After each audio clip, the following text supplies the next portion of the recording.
Tonight is part 16 in our ongoing series on the fourth chapter of Bava Metzia. And we are going to be at the bottom of 51b, the top of 52a. And we are continuing our discussion of what we ended with last time. So last time we ended our conversation with a dispute between Rav and Shmuel about whether you can make a condition that your transaction won't be covered by the laws of ona'ah, and whether such a condition would work. And we quoted in connection with that a dispute between Rabbi Meir and Rabbi Yehuda about a case in which a man tries to marry a woman by saying, I will be married to you on condition that none of the Torah laws of marriage will apply. I don't owe you conjugal rights or financial support. And Rabbi Meir said that the marriage happens, but the condition is totally canceled. Right, the guy succeeds in marrying the woman, but not in putting a condition on the marriage. And Rabbi Yehuda said, well, the condition works partially. It works on the financial aspects of marriage, but not on the personal aspects. And in the end, we had said that if Rav and Shmuel were here, each of them would tell us that their machloket wasn't connected to the machloket of Rabbi Meir and Rabbi Yehuda, and that that at least Rav's position could accord with both Rabbi Yehuda and Rabbi Meir, because Rav would say, well, Rabbi Yehuda said that the condition works there because because she knows what she's committing to, but here it wouldn't work because ona'ah is too vague, right? Okay, so now we begin with challenging that breakdown of the positions by bringing a braita about two cases where we think there's no ona'ah, and just a word about what one of the cases is. So we've got this guy who is nosev and notain ba'amana. He is trading on trust, which seems to mean that he has a deal with his wholesaler or his employer. It's not entirely clear whether there's a distinction between a wholesaler and an employer in this case, or if there is a distinction, which one he is. But the original owner of the stuff for whom he is selling it, he has a deal with him that he will go and sell this stuff for whatever he can get for it. And it seems like he's entitled to be reimbursed for his expenses, and he gets paid a percentage of the merchandise. And all of this seems to be associated, at least in Rashi, with merchandise which is low enough quality that it's going to be very difficult to sell it to anybody. And so it doesn't really seem to be a correct price because nobody wants the stuff.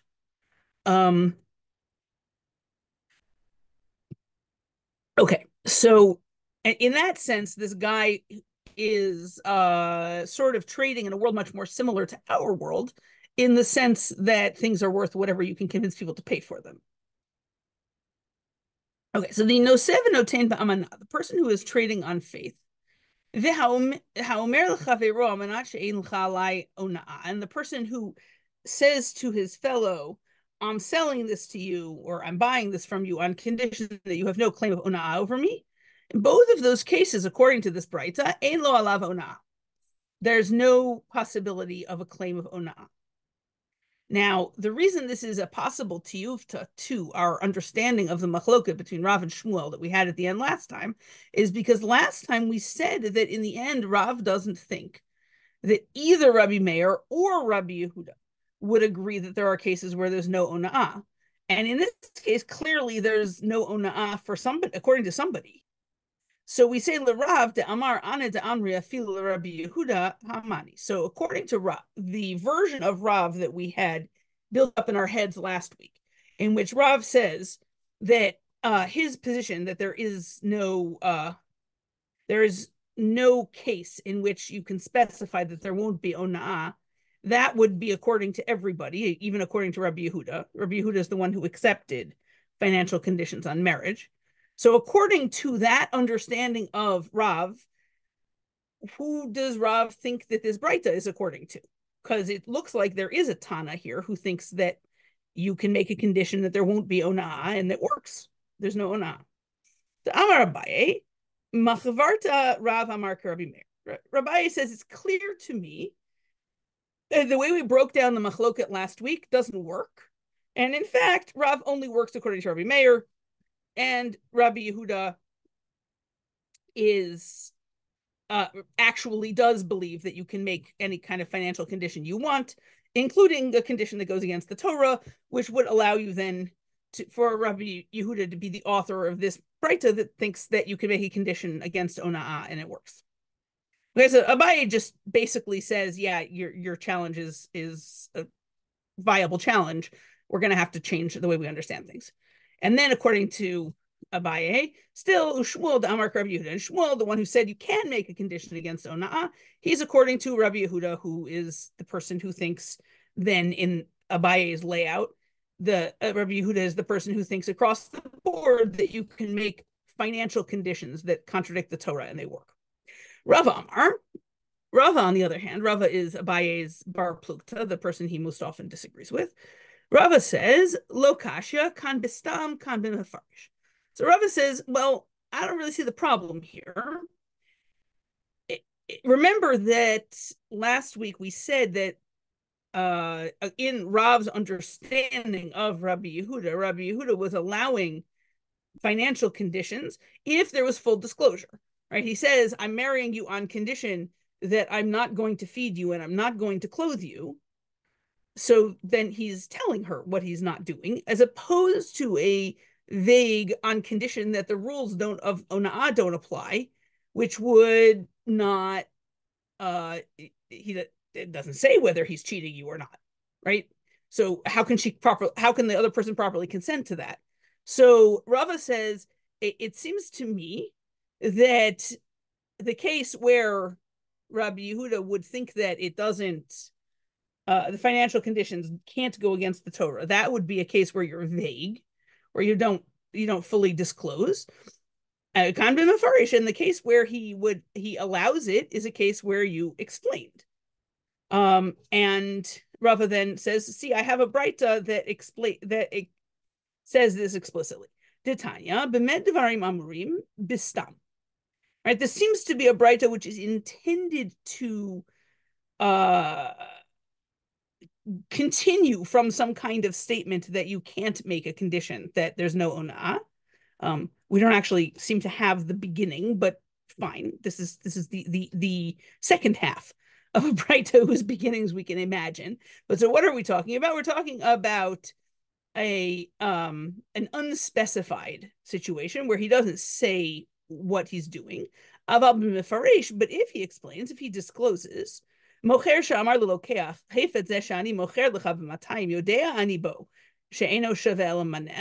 seller says to the buyer, this object that I'm selling you for 200, I know that it's only worth 100. In that case, and I'm selling it to you on condition that you don't make a claim of ona'ah, then ein lo alav ona'ah. Then there is no ona'ah. Right? And likewise, if you have a buyer who said to a seller, and the buyer says, this object that I'm buying from you for 100, I know that it's worth 200. And I'm buying it from you on condition that you can't make a claim of ona'ah against me. Ein lo alav ona'ah. In that would work. There would be no ona'ah. Okay, so Rava Abaye returned us to our sort of organized world in which some people think you can make conditions against the Torah and people think you can't. And Rava has complicated matters and said that no, there actually is a position, the position that says that you can make conditions against the Torah, that position only holds if you fully disclose, if you explain what it is that what right it is that you're asking the other person to give up, and they have an opportunity to decide whether they actually want to do that or not. Okay, so now though we're gonna get distracted by this idea of the nosev and notain ba'amana, the person who trades on faith. Okay, Tana Rabbanan, we have a bright nosev and notain ba'amana, somebody who trades on faith.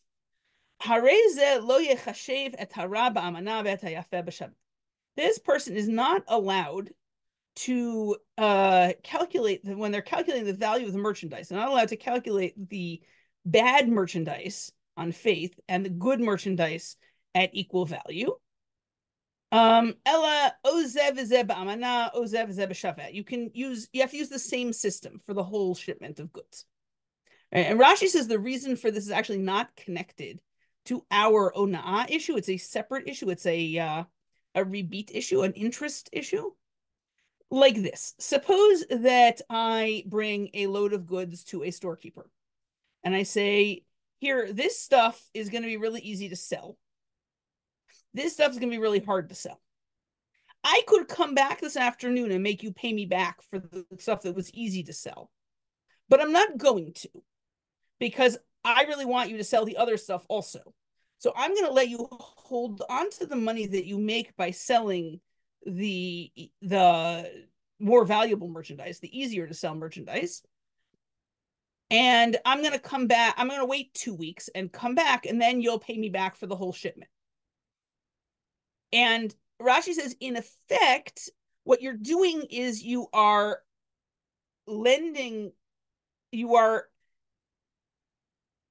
paying the guy is paying you interest on a loan, right? You're letting him hold the money that he's going to get today by selling the easy to sell merchandise.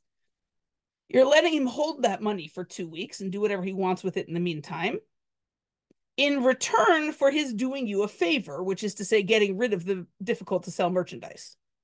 And that, Rashi says, is too close to being interest. You can't do people favors in return for getting loans.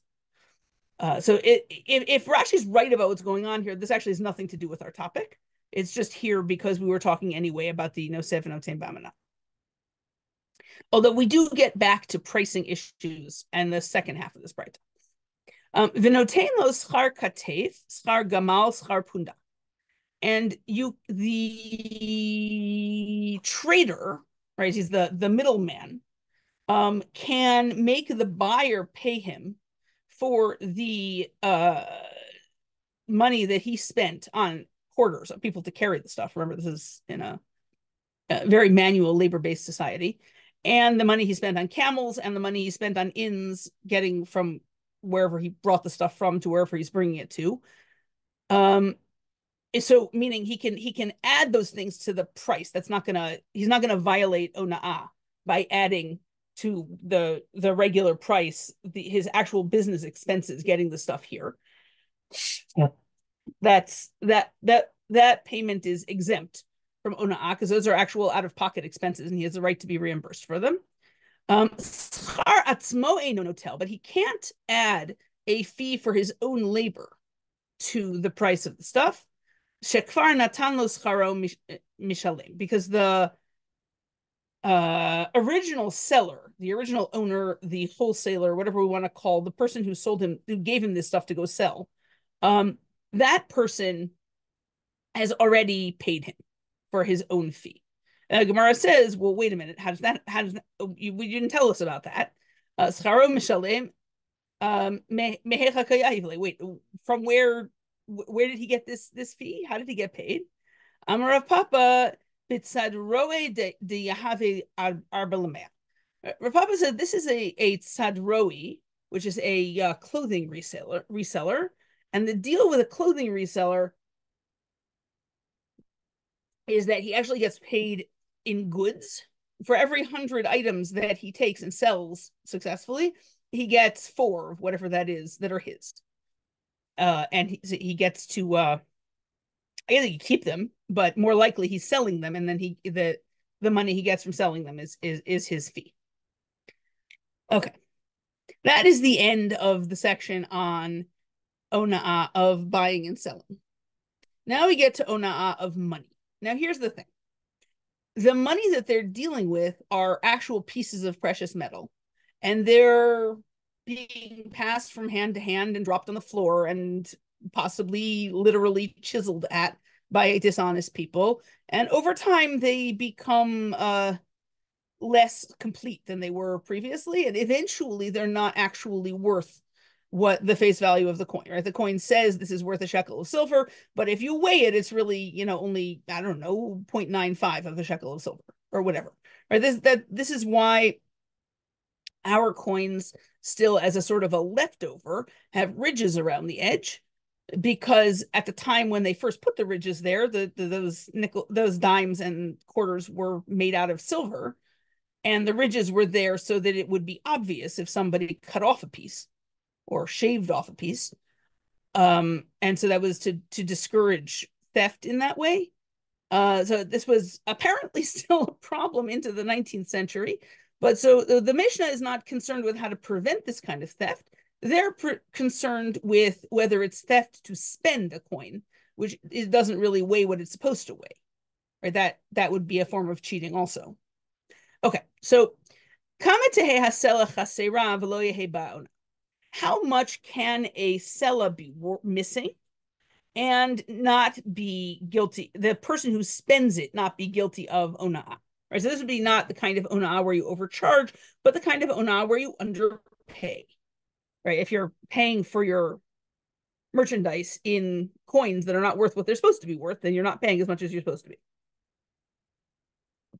Rabbi Meir says, Arba'a Yisarot, your sela can be missing 4 isars of silver, which isar dinar, which is 1 isar from each dinar.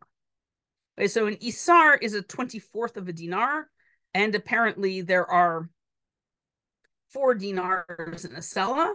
So right, these coins must be very dramatically different sizes because they're actually dramatically different amounts of silver.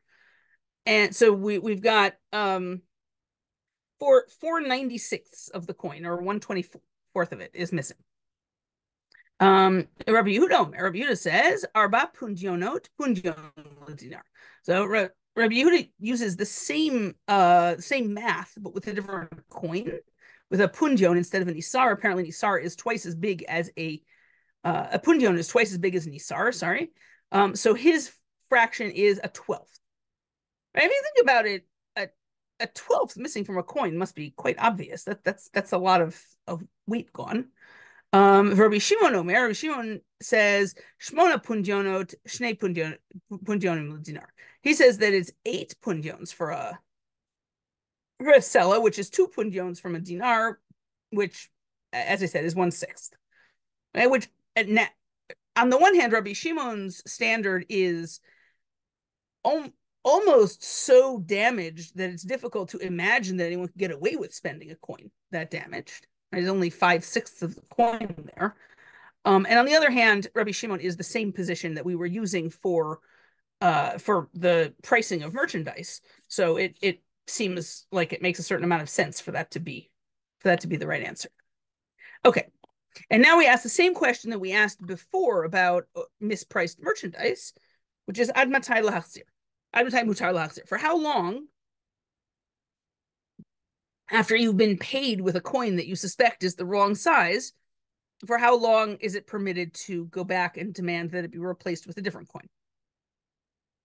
So the answer is bikrachim ad kadei yar'el shulchani. In cities, you have long enough to go and show it to a money changer, right? There's, as we've already seen, there are a lot of different currencies floating around here.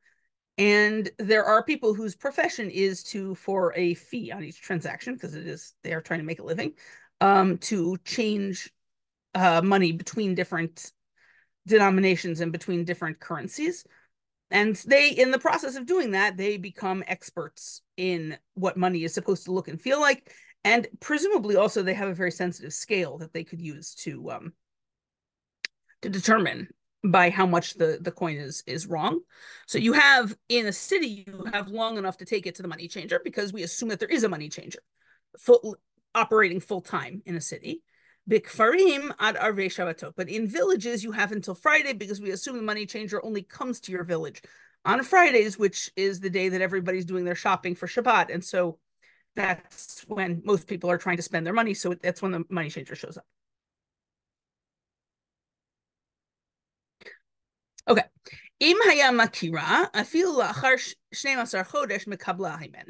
On the other hand, if the merchant, I'm sorry, if the buyer recognizes the coin when the seller hunts them down and demands that they replace it, if you recognize the coin, then even a year later, you have to take it back from them and give them a proper coin.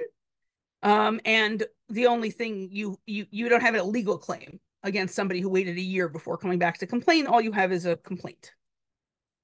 Okay. On the other hand, you can give it to Maaser Sheni. You can use it to redeem your Maaser Sheni. I think this means that you can use it to redeem your Maaser Sheni at its actual value, meaning like you weigh it, find out how much silver there is there, and that's how much merchandise you can redeem with it.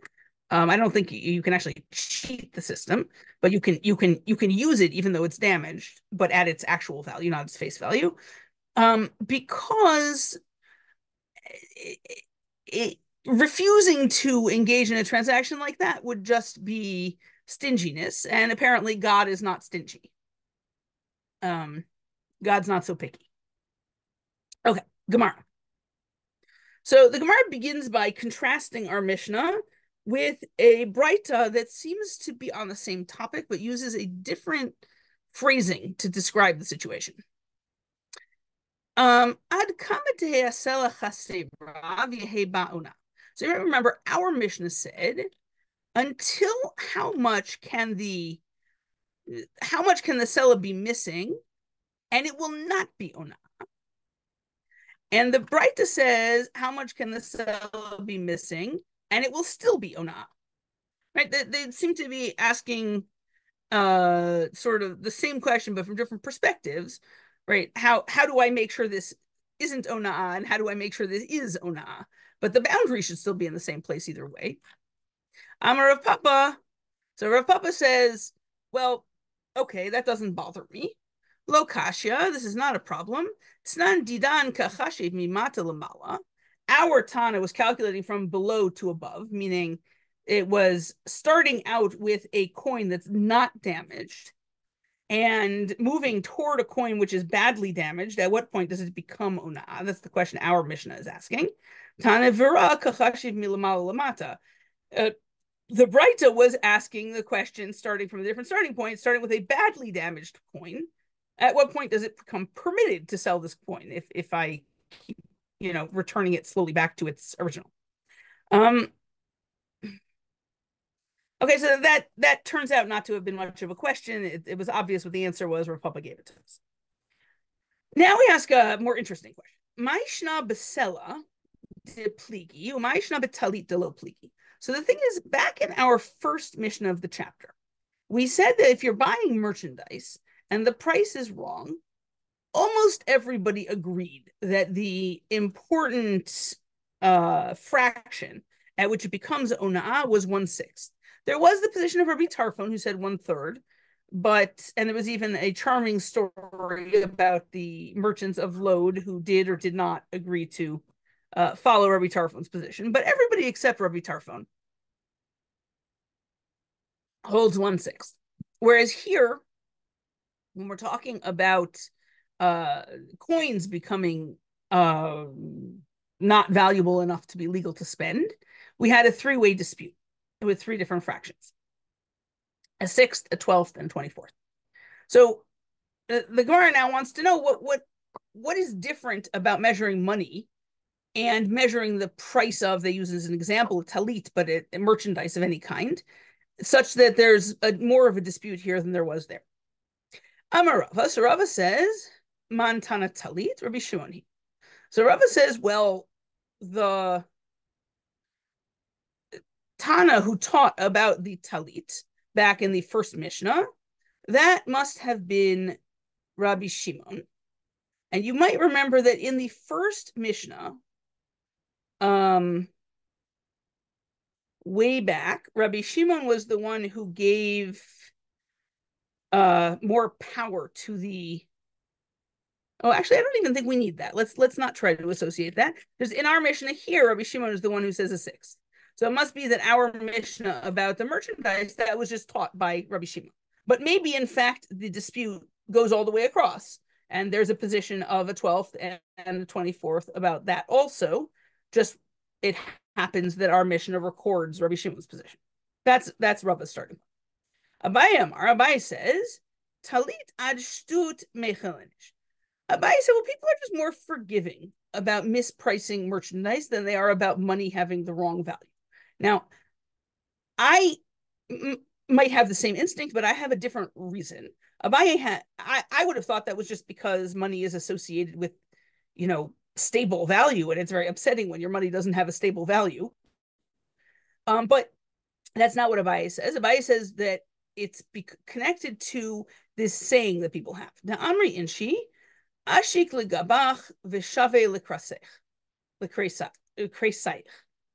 So the saying is be overcharged or overpay for your back, but pay the even price for your stomach. That seems to mean that you should expect to pay too much for clothing. Clothing is, I don't know if it means it's very valuable or it's just very liable to be overcharged for. But you should insist that the price be correct for when you're buying food, which we seem to be moving around the goalposts as to exactly what we think that the other Mishnah was talking about. But Abai says that there's something particular about clothing that makes people willing to overpay for it. And keep in mind that clothing, in a world in which you have to manufacture it entirely using hand tools, clothing is expensive and very tedious and time-consuming to produce in a way that is almost unimaginable to people whose clothing comes from machines that make it almost for free, the way ours does. But it for most of the existence of human beings, clothing has been almost incomparably valuable in a way that's difficult for us to imagine. In any case, Abaye thinks that the difference between the talit and everything else is a psychological one. People are just more flexible about what they're willing to pay for clothing than anything else. And if you accept money that's not really worth what it says it's worth, then that means now you're going to be paying the wrong price for everything else that you buy. Therefore, with a coin, once it doesn't circulate, once it's damaged badly enough that other people aren't going to want to accept it, you're not going to be willing to accept it either. Okay, now we want to go back to our actual topic. We're going to quote, we had quoted this first line of this Breita to contrast it with our Mishnah because it measures a Sela on the assumption that it is already violating Ona'ah, unlike our Mishnah, which measured the Sela on the assumption that it was not yet violating Ona'ah.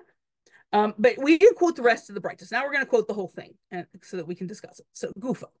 Ad kama Sela chasera v'heba Ona'ah. So how much can the Sela be missing and still be Ona'ah? Rabbi Meir says, Arba Isarot Isar Ladinar. Rabbi Meir says 4 Isars, which is 1 Isar for a dinar. Rabbi Yehuda said, which was the position we said was 1/24th up above. Rabbi Yehuda Omer Arba Pundionod Pundion Ladinar.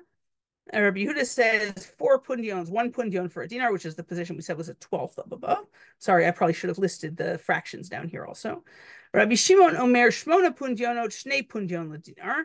And Rabbi Shimon says it's 8 pundions from a Sela, which is 2 pundions from a dinar, which is 1/6. Yeter al kain, if it's more than that, we're still in the Breita, if more than that, mochra b'shovya. If it's missing whichever position you're going to follow, a 12th or a 24th or a 6th, if it's missing more than that, you have to sell it as metal. You can't spend it as money. Presumably, you're selling it to someone who's going to melt it down. Ad kama tipachet v'yehei rashai l'kaima. So now we're going to ask a different question. Not so much when are you allowed to spend it, but how long are you allowed to keep it? Because, if you keep it and you don't melt it down or you don't destroy it, then somebody might eventually, by mistake, sell it, spend it. Right? If you keep money sitting around, then that's an invitation for somebody eventually to buy something with it. So, but the standard for that apparently is stronger. So the sela ad shekel, you're allowed to keep your sela until it is only worth a shekel, which is, that means you have only half of it left, because a sela is 2 shekels. But dinar ad rova, for a dinar, though, until it has, it's not clear to me whether this means it has only a quarter of its value left or it has lost a quarter of its value. And yes, I know there's a huge difference between those two things, but I couldn't figure it out. But below it, what with either of those standards, pachot mikan isar asur lahotzia. So if it's worth less than either that half or that quarter, buy a whole isar, and isar was the very smallest coin that we were playing around with, then it's forbidden to let it out of your household. Like you can't give it to anyone else. You can't spend it. Presumably, you also can't sell it as scrap metal unless you know for sure the person is going to bend it to melt it down. You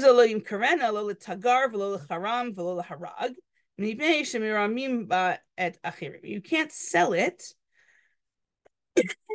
to a merchant. I don't know whether that is a scrap metal merchant or a jeweler or just an ordinary merchant who is, a seller of whatever, but in the process carries money around. I don't know. And also not to a haram, a violent person, nor to a harag, a murderer, because those people will use it to trick people. Right? You can't. This thing is effectively counterfeit money because it looks like a coin, but it's only worth half or less than half of what it's supposed to be worth. And so it's a dangerous object and should not be allowed into the hands of people who might use it to trick somebody. So the Braita tells us, Ella yikavena v'itlena b'tsavar b'no b'tsavar b'to. Instead, you should drill a hole in it and turn it into a necklace and hang it from your son's or daughter's neck. Meaning, this thing, really the only solution here is to do something to this coin so that it can never be used as money again. And it sounds like, when we take coins and turn them into jewelry, we tend to do as little harm to the coin as possible, putting it in a setting that goes around from the outside so that you can still see the whole coin, right? Because we're usually doing it with some sort of antique artifact. This sounds actually like there's a deliberate effort to destroy the coin and make it impossible to ignore that you've drilled a hole in it. Because your goal in this Braita is not actually just to decorate your children, although I'm sure that's also a nice thing. Your goal is to damage the coin in such a way that nobody can ever mistake it for money again. Why you're not just actually melting it down and making something out of it, I don't know. It's not totally out of the question that it was illegal to do that. I don't know. In any case, that is what I have for you this evening. Are there questions? Yes, it's Mindy. Hi, Mindy. Hi. So it seems like a coin can be reduced by a lot and you're still allowed to keep it. Like these fractions are much greater than the fractions that we quoted above, the 1/12th and 1/24th. Yeah, it seems like you're allowed to keep it at a much higher level of damage than you're allowed to spend it at. It's Right. not entirely clear to me what you were keeping it for. Right. So that was my Um, next question is when you keep it, does that imply that you're still not allowed to use it? yes, I think that means you're not allowed to spend it, but it might be that it's a form of savings, right? I have money that I'm not allowed to spend in my retirement account. It's neither possible nor legal for me to spend that money, but Right. it's my savings and it will become possible for me to get a hold of it later. So it might be that it's sort of like that, and that the goal is that at some point in the future, you'll, I don't know, make a Kiddush cup for your children out of it when they get married or something. I don't know, something. Um, I but it's not, that's not clear to me. Huh. Okay. Right. Okay.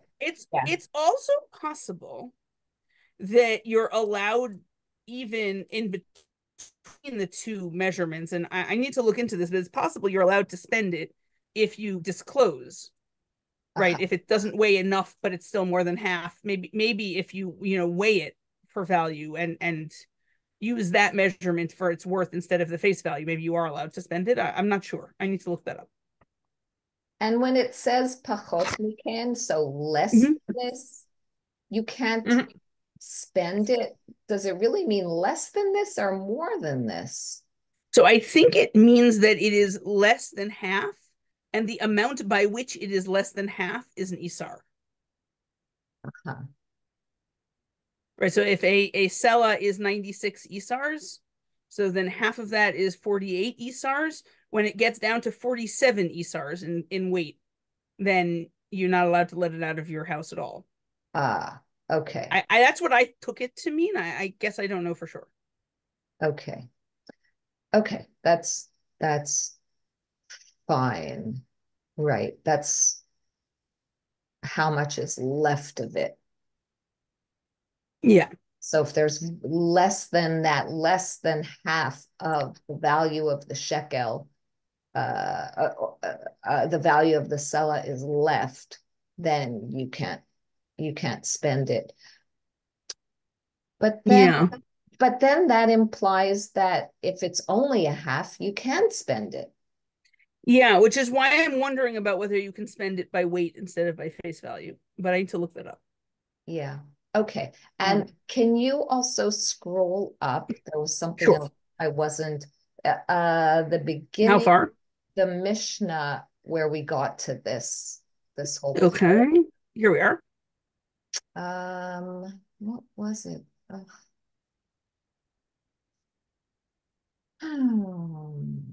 no, I don't remember. No, no, it's further down, I think. Didn't we do another piece of Mishnah?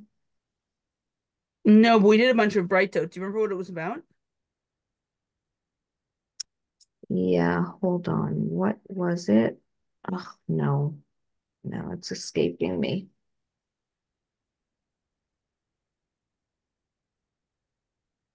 Okay, well, just go on. Just scroll down, please, just a little. Sure. Stefan, no. Let me just hold on. Let me open it myself.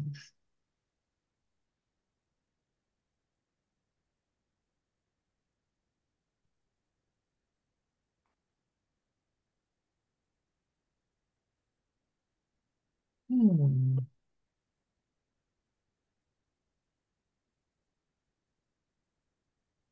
I think, yeah, yeah. So it's on page 94. Okay.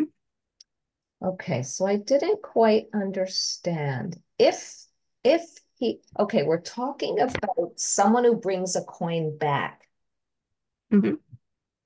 okay, because he saw that it's not as worth it as much as he thought it was worth. Okay. So im hayama kira, that part, if he recognized it, even after 12 months, he should accept it from him. So this is talking about the person who who gave that money to somebody else. Somebody came and Hmm. and bought something and he gave the money. So Yeah. he should accept it back at the end of 12 months. That's what it's saying. I mean, I think it means that he needs to be willing to trade it for a Trade it. proper complete coin. Right, which means he has to accept it back from, he has to Mhm. take it back and give him a normal one. Correct. And he has nothing against him except a complaint. Who? So Oh, I think you could say, no, you took this thing that was a year ago. It's not my problem that you weren't paying attention to what you were doing. Your time's up. But right. apparently he's not allowed to do that. All he can do is say, wow, that jerk sure wasted my time. But Oh, he okay. doesn't have I think actually the Gemara will eventually have a technical definition of what it means to have a complaint against somebody, but it's going to mean you can't sue them or prevent them from doing it. Okay, but just the pronouns weren't clear because at first I was thinking the guy who brought the coin back would have a complaint that the merchant or whoever it is gave him a coin that's not worth as much as he thought it was or as it was expected to be. Like you could read it either way. Yeah, I think that's true, but I that person is getting what they want, so I'm not sure what they would be complaining about. Just that he got it in the first place and that Yeah, well, yeah, I guess it could mean that they just get their coin exchange, they don't get anything else. right. Yeah, it could be. And he gives it to Maser to redeem Maser Shani and doesn't worry because it's just stinginess. So it's stinginess only if he doesn't accept it. Right. So the thing is that with when you're redeeming Master Shani, you're paying yourself the money. Um, so you don't have to, in your position as the, I don't know, the arbiter of what God wants out of his Maser Shani money. When buying your Maser Shani from yourself, you don't have to say to yourself, "No, I'm sorry, you'll have to use proper coins." You can let it go. Uh-huh. And it's the value of the produce, not the value of the coin. You're just redeeming your produce on a coin. Yeah, So the correct. value of the coin doesn't really matter in this case. Well, it does matter because, well, today it doesn't matter because today we redeem Maser Sheni for the minimum possible amount of money so that, because today Maser Sheni money has to be destroyed and you don't want to overdo that. But in a world in which Maser Sheni was something you could actually eat in Yerushalayim Right? because it was possible to be tahor. So then you were supposed to redeem your Maser Sheni for full value if you were selling it to somebody else, and It's for worth. 125% of full value if you're selling it to yourself. But apparently you don't have to be so particular that the coins be in good condition. Okay.